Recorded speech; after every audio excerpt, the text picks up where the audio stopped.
Hello दोस्तों। चलिए आज हम सब स्टार्ट करते हैं एक नया चैप्टर। और इस चैप्टर का नाम है केमिकल काइनेटिक्स, अर्थात रासायनिक बल गति। तो ये चैप्टर जो है ऑर्गेनिक केमिस्ट्री के लिए बहुत ही इंपॉर्टेंट है, क्योंकि ये चैप्टर जो आपको है रेट ऑफ रिएक्शन, मतलब रिएक्शन जो है किस रेट से हो रही है, यह रिएक्शन को प्रभावित करने वाले कारक कौन है, ये सब के बारे में स्टडी हो करवाएगा हम लोग को। तो आपको मैं ये कहना चाहता हूं दोस्तों, इस चैप्टर को जब भी आप देखना शुरू करें, स्टार्टिंग से शुरू से लेकर अंत तक देखने का प्रयास करें। चलिए सेशन आज स्टार्ट करते हैं केमिकल काइनेटिक्स। लेकिन इसके पहले यदि आप हमारे चैनल पे पहली बार आए हैं तो चैनल को अवश्य रूप से सब्सक्राइब कीजिए।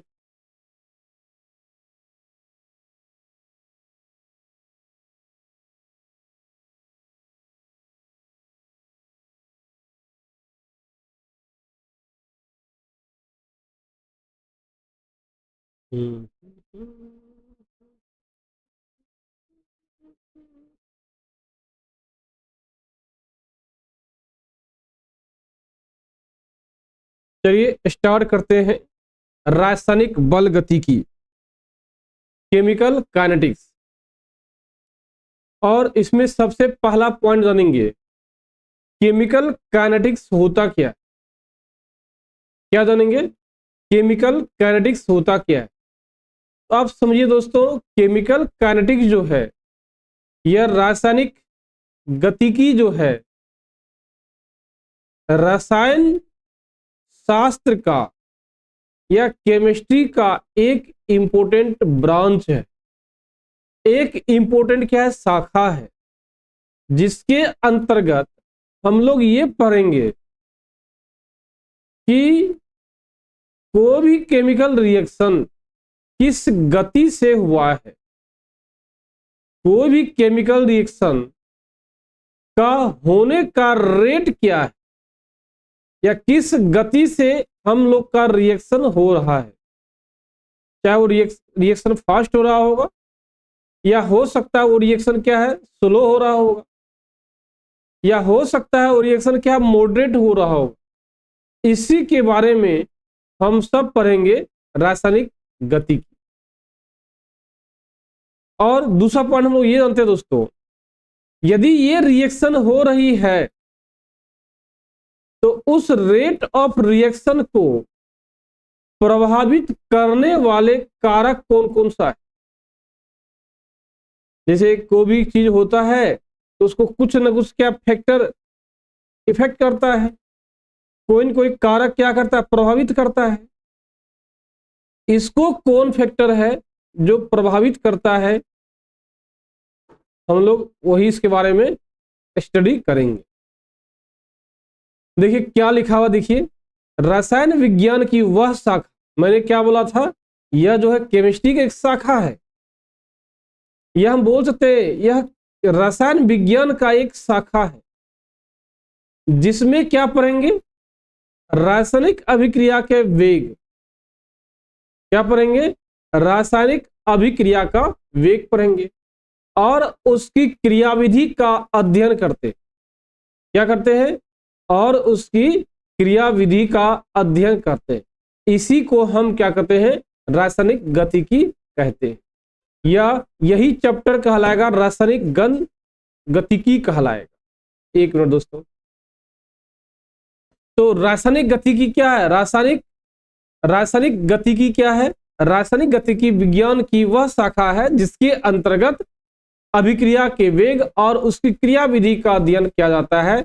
ऐसे ही चैप्टर को या इसी हम लोग कहते हैं क्या बोलते हैं रासायनिक गतिकी कहलाता है। दूसरा पॉइंट दोस्तों ये पढ़ेंगे, मैंने क्या बोला था कि अभिक्रिया में होने वाले वेग, अभिक्रिया में होने वाले वेग को प्रभावित करने वाले कारक का भी हम इसमें अध्ययन करते। जैसे मान लीजिए आप रोड पे दौड़ते हैं, और यदि आप खाना नहीं खाए हैं, कितना दूर तक दौड़ पाइए? निश्चित है, यदि आप खाना नहीं खाए हैं, बहुत कम डिस्टेंस तक आप दौड़ पाते हैं। तो यदि आप खाना खा लिए तो फिर कितना दूर तक दौड़ सकते हैं? श्योर है, कुछ न कुछ क्या अधिक दूर तक आप दौड़ सकते हैं। तो ये क्या है? खाना एक क्या है? फैक्टर हुआ दौड़ लगाने का। खाना एक फैक्टर हुआ दौड़ लगाने का। वही बात है, मतलब रासायनिक गतिकी जो है, इसी में पढ़ना है कि अभिक्रिया को जो कराती है या अभिक्रिया के वेग को प्रभावित करने वाले विभिन्न कारकों का अध्ययन करते। क्या करते हैं? अभिक्रिया के वेग को प्रभावित करने वाले विभिन्न कारकों का अध्ययन करते हैं। अब सवाल है, विभिन्न कारक है कौन? ताप है, दाब है, सांद्रण है, उत्प्रेरक है। इसके अलावा भी है थ्रेशोल्ड एनर्जी, जिसको हम कहते हैं दोस्तों एक्टिवेशन एनर्जी। ये सब के बारे में हम सब डिटेल से पढ़ेंगे। तो ये पॉइंट हम लोग देख लिए। रासायनिक गतिकी क्या होता है, या इसी बोलते हैं केमिकल काइनेटिक्स इसे कहते हैं। इसे कहते हैं रसायन विज्ञान की वह शाखा है जिसके अंतर्गत अभिक्रिया के वेग और उसकी क्रिया विधि का अध्ययन किया जाता है। रासायनिक गतिकी कहलाता है। इसके अंतर्गत मतलब क्या? रासायनिक गतिकी के अंतर्गत अभिक्रिया के वेग को प्रभावित करने वाले कारक का भी अध्ययन किया जाता है। तो अभिक्रिया के वेग को प्रभावित करने वाले कारक कौन सा है? ताप है, दाब है, सांद्रण है और उत्प्रेरक। ये सबका हम लोग अध्ययन करेंगे। आइए देखते हैं दोस्तों, रासायनिक अभिक्रिया है जिसको बोलते हैं केमिकल रिएक्शन। क्या बोलते हैं? Chemical reaction. वेग के विचार से, वेग मीन्स क्या? रेट। रेट मीन्स क्या? स्पीड। तो वेग के विचार से अभिक्रिया कई प्रकार में डिवाइड की गई है। जैसे क्या है? कुछ अभिक्रिया ऐसी होती है जो बहुत ही फास्ट होती है, मतलब उसके गति को मेजर करना, उसके गति को निकालना संभव नहीं हो पाता। तो कुछ अभिक्रियाएं अति तीव्रता से होती है, जैसे आप कह सकते हैं आयनिक अभिक्रिया या आयनिक रिएक्शन। इसके वेग को यदि आप निकालना चाहते हैं तो वेग को निकालना बहुत ही क्या है? मुश्किल है, बहुत ही क्या है? टफ काम। और कुछ अभिक्रिया इतने मंद गति से होती है। पहले मैंने क्या बोला? कुछ अभिक्रिया बहुत तेज गति से होती है, इतना तेज होता है जिसके वेग को निकालना संभव नहीं होता। लेकिन कुछ अभिक्रिया इतने मंद गति से होती है, उसके पूर्ण होने में काफी दिन तक लग जाते। जैसे अब कोयला से डायमंड का बनना, मतलब कोयला ही है जो डायमंड के रूप में बदलती है, लेकिन ये अभिक्रिया इतना धीरे धीरे होती है, इसको पता लगाना हम मानवों का बस की बात नहीं है। तो ऐसे ही रिएक्शन को हम क्या बोलते हैं दोस्तों? अति मंद अभिक्रिया कहते हैं, अति मंद केमिकल रिएक्शन कहते हैं। वही लिखा हुआ, कुछ अभिक्रियाएं इतने मंद गति से होती है, उसके पूर्ण होने में काफी दिन लग जाते हैं। एग्जाम्पल ले सकते हैं, वायु और जलवाष्प की उस उपस्थिति में लोहे में क्या जंग लगना। वायु और जल की उपस्थिति में, वायु और जलवाष्प की उपस्थिति में लोहे में जंग लगना। अत्यंत मंद गति से होने वाला अभिक्रिया। जैसे आप कह सकते हैं दोस्तों कि कोयला से डायमंड में बनना, ये अति मंद अभिक्रिया है। या बोल सकते हैं H2 प्लस O2 से H2O2 का बनना, जिसे क्या बोलते हैं हाइड्रोजन पर ऑक्साइड। क्या बोलते हैं हाइड्रोजन पर ऑक्साइड, जिसका रेट मानते हैं R1 है। और इसका रेट जो है, इसका वेग जो है बहुत ही धीरे धीरे धीरे होती है। कोयला से आप डायमंड का बनना, हीरा का बनना, इसका भी रेट क्या है, बहुत ही मंद गति से होता है।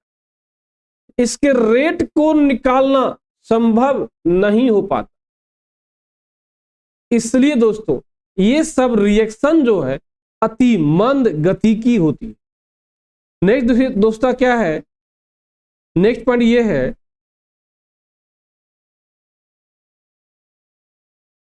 कुछ अभिक्रियाएं मॉडरेट वेग से होती है। अर्थात क्या, ना बहुत ही तेज गति से होता है और ना बहुत ही क्या धीरे धीरे धीरे होती है। अर्थात क्या, अर्थात ये अभिक्रिया क्या है, मॉडरेट होती है, मृदुल गति से होती है, ना बहुत फास्ट होती है ना बहुत स्लो होती है। ऐसे ही अभिक्रिया हम कहते हैं मॉडरेट केमिकल रिएक्शन कहते हैं। क्या बोलते हैं दोस्तों, मॉडरेट केमिकल रिएक्शन कहते हैं। उदाहरण के लिए चीनी का प्रतिलोमन, चीनी का प्रतिलोमन, स्टार्च का अपघटन, स्टार्च का अपघटन, ये सब अभिक्रिया जो है ना अधिक तेज गति से होती है ना ही कम गति से होती है। इसलिए इन अभिक्रिया को मॉडरेट केमिकल रिएक्शन कहते हैं। दूसरा पॉइंट क्या है, जब रासायनिक गतिकी या जब कोई केमिकल रिएक्शन, जब कोई केमिकल रिएक्शन या जब कोई रासायनिक अभिक्रिया अत्यंत मंद गति से होती है, मतलब धीरे धीरे धीरे धीरे होती है, या अत्यंत वेग से होती है, मतलब उसका स्पीड जो है बहुत ज्यादा होता है।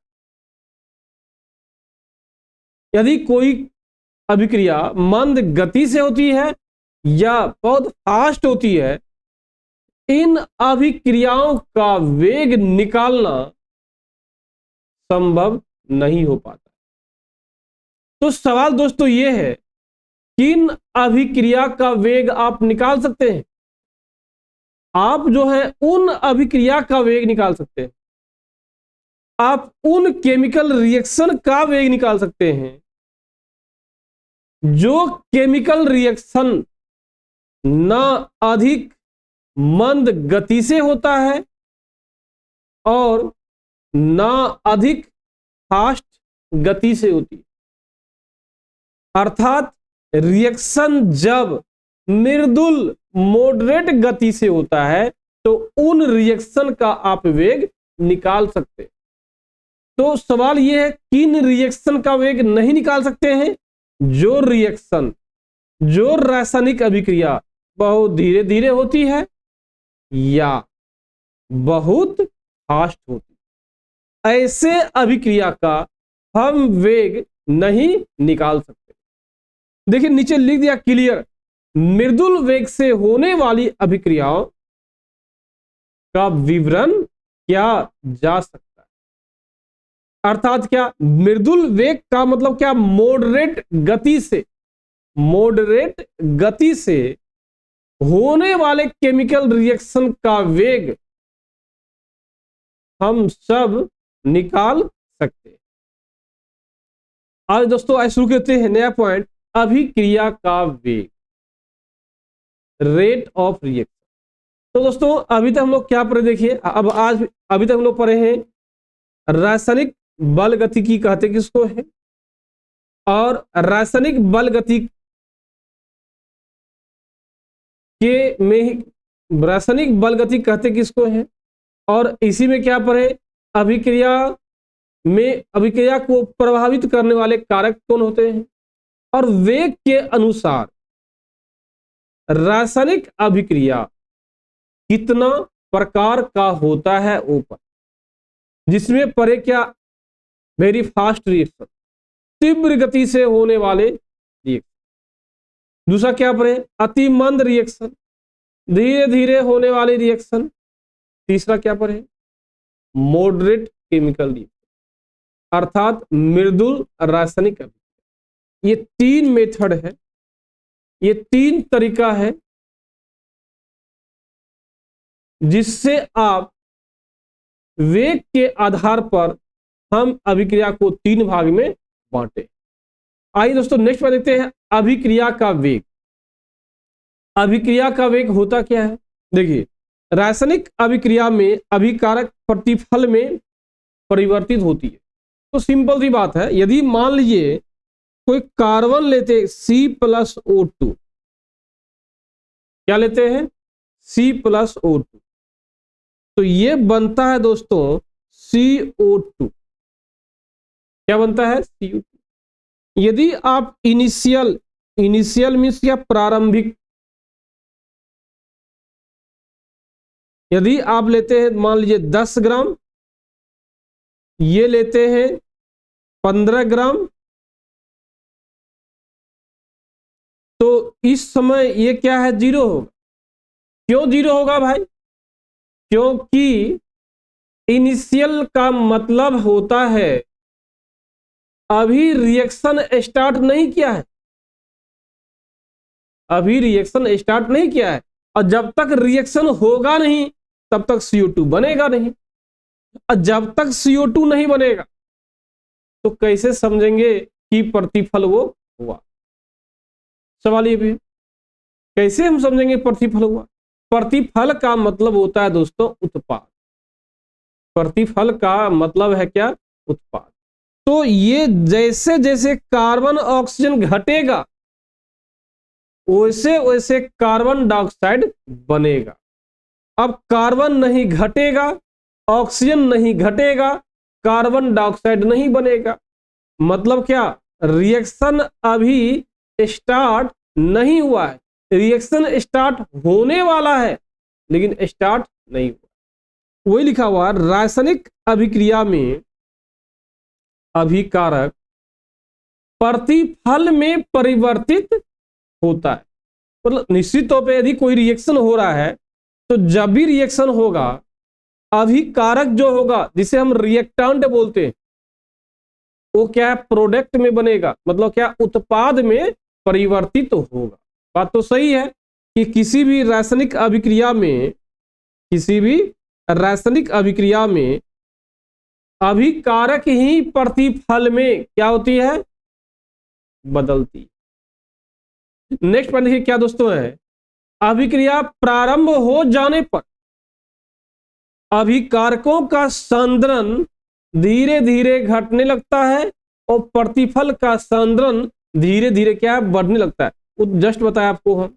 हम लोग अभी क्या एग्जांपल देखे लिए थे, हम लोग एग्जांपल लिए थे C+O2, यदि बनाते क्या हम लोग CO2, यदि मान लीजिए प्रारंभिक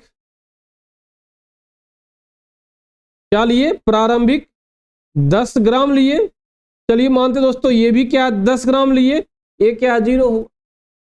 जैसे जैसे ये जो अभिकारक है, आपको पता होगा ही दोस्तों, कोई भी रिएक्शन लिखते हैं उसके आगे का भाग एरो की तरफ जो है, जो एरो तरफ है, तीर के तरफ है, उसको क्या बोलते हैं दोस्तों, उत्पाद बोलते हैं। और दूसरा पॉइंट क्या है, दूसरा पॉइंट ये है, तीर के जो पीछे का भाग है, तीर के पीछे का भाग, ये देखिए क्या भाग तीर के पीछे का है, देख लीजिए, इसको क्या बोलते हैं, अभिकारक कहते हैं। इसी को बोलते हैं रिएक्टांट, रिएक्टांट कहते हैं। इसको क्या बोलते हैं दोस्तों? प्रोडक्ट कहते हैं। तो किसको क्या बोलते हैं समझ गए हम लोग, इसको याद रखिएगा। तो कहानी में क्या है, जब आप रिएक्टेंट लिए, प्रारंभिक रिएक्टेंट में क्या, अभिकारक लिए, यही क्या अभिकारक है, उस समय दोनों आपस अभिक्रिया करेगा नहीं, और यदि अभिक्रिया नहीं करेगा उत्पाद बनेगा नहीं, CO2 बनेगा नहीं। अर्थात क्या, रिएक्शन अभी स्टार्ट नहीं हुआ, रिएक्शन स्टार्ट होने वाला है लेकिन हुआ नहीं। तो कहने में क्या है, जैसे जैसे अभिकारक का सांद्रण घटेगा, जैसे जैसे अभिकारक का सांद्रण घटेगा, वैसे वैसे उत्पाद क्या होगा, बनेगा। अभिकारक का सांद्रण घटा और उत्पाद बना। देखिए वही लिखा हुआ दोस्तों, यहां पर देखिए क्या लिखा हुआ है, जब पढ़िए क्या लिखा हुआ क्लियर। अभिक्रिया प्रारंभ हो जाने पर, वही बोल रहा है ना कि अभिक्रिया जब प्रारंभ हो जाएगा तब, और यदि अभिक्रिया प्रारंभ नहीं हुआ तो तब ऐसा नहीं होगा। वो बोल रहा है अभिक्रिया प्रारंभ हो जाने पर अभिकारकों का सांद्रण धीरे धीरे घटने लगता है और प्रतिफल धीरे धीरे क्या होता है, बढ़ने लगता है। क्या होता है, बढ़ने लगता है। तो दोस्तों अभिक्रिया के वेग को हम सब दो प्रकार से व्यक्त करते हैं। जैसे आप पढ़े होंगे ना बच्चे में, फिजिक्स में क्या पढ़े थे, टाइप्स ऑफ स्पीड, क्या पढ़े होंगे आप, टाइप्स ऑफ स्पीड। तो आप पढ़े होंगे एवरेज स्पीड पढ़े होंगे, एक क्या पढ़े होंगे आप, एवरेज स्पीड पढ़े होंगे, एक आप पढ़े होंगे इंस्टेंटेनियस स्पीड पढ़े होंगे। इंस्टेंटेनियस स्पीड का मतलब क्या है, तत्क्षण, तत्क्षण वेग। ठीक उसी प्रकार हम अभिक्रिया के वेग को भी दो प्रकार से व्यक्त कर सकते हैं। जिसे पहला देखिए क्या है, अभिकारकों में से किसी एक अभिकारक के सांद्रण के घटने के वेग द्वारा, अभिकारकों में से किसी एक अभिकारक के सांद्रण के घटने के वेग द्वारा। दूसरा क्या, प्रतिफलों में से किसी एक प्रतिफल के सांद्रण में वृद्धि होने के वेग के द्वारा। मतलब क्या, तो स्वाभाविक है, सांद्रण जो अभिकारक का सांद्रण होता है वो घटेगा, प्रतिफल मतलब उत्पाद, प्रोडक्ट वो बनेगा। तो इसको हम इक्वेशन से समझते हैं दोस्तों। जैसे A+B लेते हैं, क्या हुआ, AB हुआ। इसको मान लेते हैं X ग्राम है, ये क्या दोस्तों, Y ग्राम है इनिशियल, ये क्या उसमें 0 ग्राम है। इनमें से जब आप वेग निकालने जा रहे हैं इस समीकरण का, इस समीकरण का जब आप वेग निकालने जा रहे हैं दोस्तों, तो अभिकारक में से किसी एक अभिकारक के सांद्रण के घटने से हम वेग निकाल सकते, या प्रतिफलों में से किसी एक प्रतिफल के सांद्रण में वृद्धि होने के वेग द्वारा हम वेग को निकाल सकते। चाहे इससे निकालिए प्रतिफल के द्वारा वेग, या आप वेग निकालिए क्या, अभिकारक द्वारा वेग निकालिए। किसी के भी द्वारा आप वेग को आसानी से निकाल सकते हैं दोस्तों, चाहे प्रतिफल के द्वारा या अभिकारक के द्वारा। तो कहने में दोस्तों यह है जैसे वही लिखा हुआ देख लीजिए क्या दिया हुआ है, ए और बी दिया हुआ है। क्या दिया? ए और बी दिया हुआ है। ए क्या है? अभिकारक है। मैंने बताया था आपको, तीर के जो आगे का भाग होता है उसको उत्पाद बोलते हैं। क्या बोलते हैं? उत्पाद बोलते हैं, या इसी को प्रोडक्ट कहते हैं, या इसी को प्रतिफल कहते हैं। और तीर के जो पीछे का भाग होता है उसको अभिकारक कहते हैं, मतलब रिएक्टांट कहते हैं।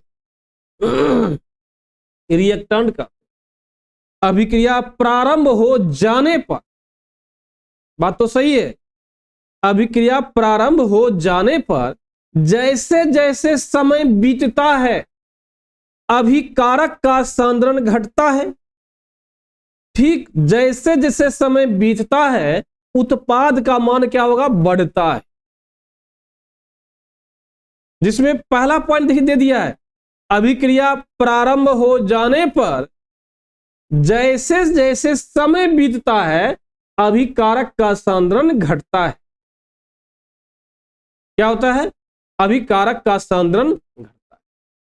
दोस्तों आज हम अपने सेशन को यहीं पर समाप्त करते हैं, क्योंकि इसके बाद न्यूमेरिकल आएगा और कल के सेशन में हम उसको अच्छे से देखेंगे।